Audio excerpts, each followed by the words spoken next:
I wish I was this little so I can just sit here and do nothing for the rest of my life. Hey y'all, before I start this video, don't forget to like, subscribe, share, comment. Let me know your thoughts and opinions, y'all. Woo! Alright, so I'm walking around currently right now. So let me make this very quick. So I recently wrote down in my notes, or I told myself that I was gonna make a video pertaining to my foster experience when it comes to Turk. He is still with me currently. He has been with me since March, the end of March, up until currently right now at this point. So let's talk about it, y'all. All right, so it is my first actual time fostering. I've never fostered ever in my life. I've always had a love for dogs, animals. I'm not that big of a cat person. Don't kill me, y'all. I'm not that big of a cat person. I did have a cat once. Her name was Mama Mittens. I will never forget her. She was the only cat that was ever nice to me. She had white paws and she was space gray, orange, and white and really fluffy and so cute. But she passed away. And I told myself I would never get another cat. But anyway, I'm not the biggest fan of cats, but I do love dogs though. So how this came about, I was actually filling out foster applications at a few places in the city, and I wouldn't hear anything back. No one would really communicate. No one would really,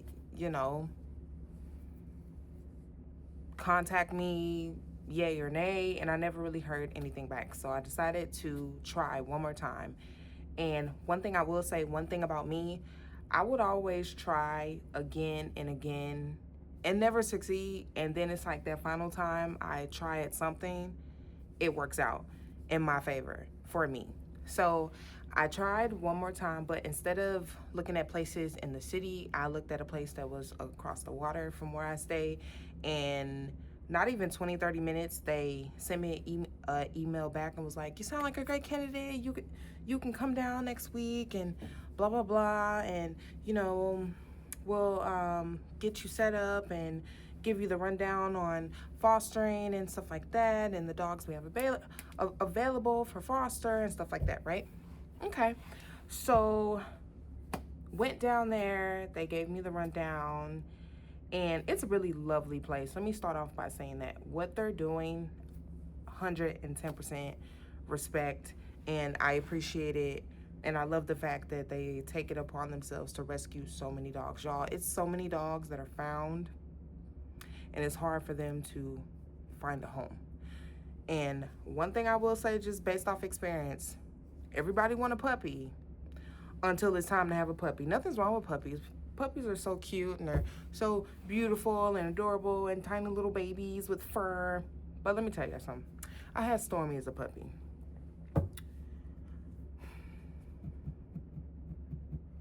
I'm not getting a puppy no time soon. It's literally like raising a tiny little baby. If you don't have kids like myself and you have a puppy, that's basically your baby, your tiny child. But so I went down there, they gave me the rundown, everything like that, everything checked out. I was so excited. So they were like, hey, it's this dog by the name of Lumily. And she was like a pit bull mix. I mean, so adorable, so cute. So I was like, oh, all right. I was gonna take her first, but I had a lot going on the day I was supposed to pick her up, and I got there kind of late. So she was already adopted, which is a fabulous thing, which I was happy about. Lumily, she's a very cuddly, sweet, beautiful dog. She just has like health issues a little bit, and she needs like I want to say like a back brace or surgery. Okay, so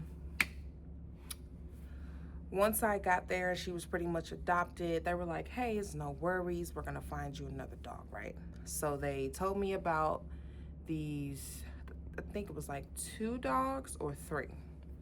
The dog that I have now that you guys have seen on my short, if you haven't seen him, his name is Turk, y'all. Okay. So she was basically, it was between him and another dog. They wanted me to foster the other dog, but they were like, he's like a ball of energy and he loves to play and he's basically just a big giant kid. And at first I was like, oh, okay. But then I got to thinking, because I have 2 dogs at home. One is a Labrador mixed with a Golden Retriever. His name is Hershey. And then the other is a Pit Bull mix, Stormy. So I was thinking, I was like, maybe that won't work out because he's just full of energy. Not that he was a bad candidate or anything like that. He's not a wonderful dog, but he just had a lot of energy that I knew Hershey and Stormy. Yeah. So they introduced me to Turk. And once I saw the picture of him, I was a little hesitant because, y'all, he has a huge head. And I was like, Lord. Honestly, I was like, he looks cute, but I was a little worried, you know. But then they were pretty much explaining, like, his personality. They were like, oh, he likes to cuddle and he's just a big baby. So they had brought him in the room with me so we can spend time together. Let me tell you something. When I first met Turk, this dog didn't want to be around me, didn't want to say hello, didn't want to do anything. He actually growled at me. I was like, excuse me? I'm here to love you. I'm here to love you. So the interaction was okay, but I was still a little nervous. And a part of me, I'm not gonna lie, a part of me wanted to say, nah, can we look at other dogs? But I was like, let me give him a chance because he's probably nervous. He don't know me. He's never met me. So, of course, you know, he's a little standoffish. So I decided to take him home, took him home, put him in a cage. Now I say this was my first mistake because this is my first time fostering.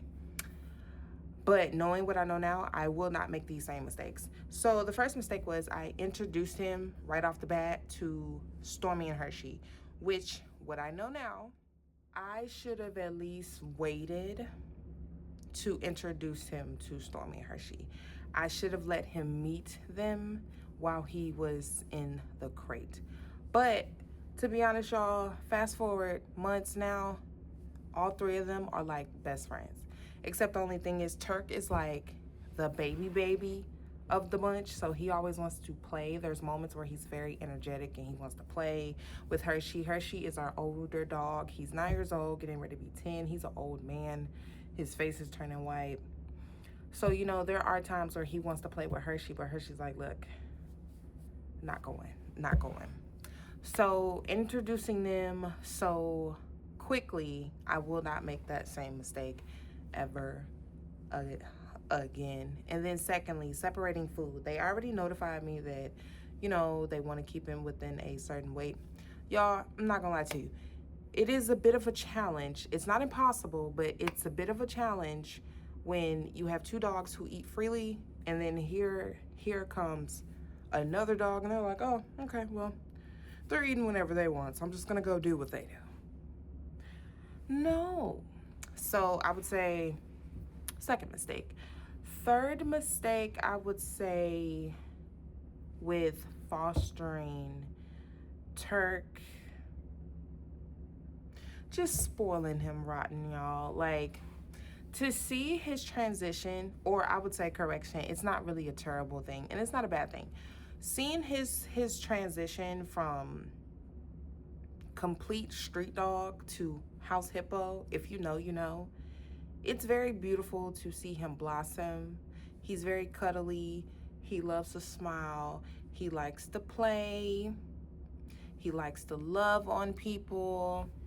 And I spoiled him rotten, y'all. It's my fault. I honestly did it. I spoiled him rotten. But I would say, too, another challenge is you never really know, like, the circumstances or situations that a dog comes from. Now, Turk was raised on the streets his entire life. He's 3 years old. He's a Pisces. Oh, crybaby. but he was raised on the streets his entire life, and he doesn't necessarily know what a home is. So everything that he's being introduced to is his first time. He's never really been raised in a home, really. They told me that they found him close to the facility. They seen him playing around the property with another dog, but the other dog would go home and Turk would still be roaming around. So they found him like that. But he is such a sweetheart, and I think he imprinted on me. It's just been great fostering. Like, it has its ups and downs, but it's been great. I love Turk. The thing I will say is the hardest, knowing my love for dogs and knowing that I just want to save every animal that I run across. I can't do that, and that's the hardest part, because I've grown to love him so much, and he deserves the world. But just knowing like his breed, and when people see him, they literally are so scared of him. And if only they knew, this boy likes to lay down and cuddle and step all over me when I'm asleep. Wakes me up like clockwork at 6 a.m. just to pee, just to come back and cuddle with me. So I would say, if I had to rate fostering on a scale of 1 to 10, I would most definitely give it a 8.9 out of 10.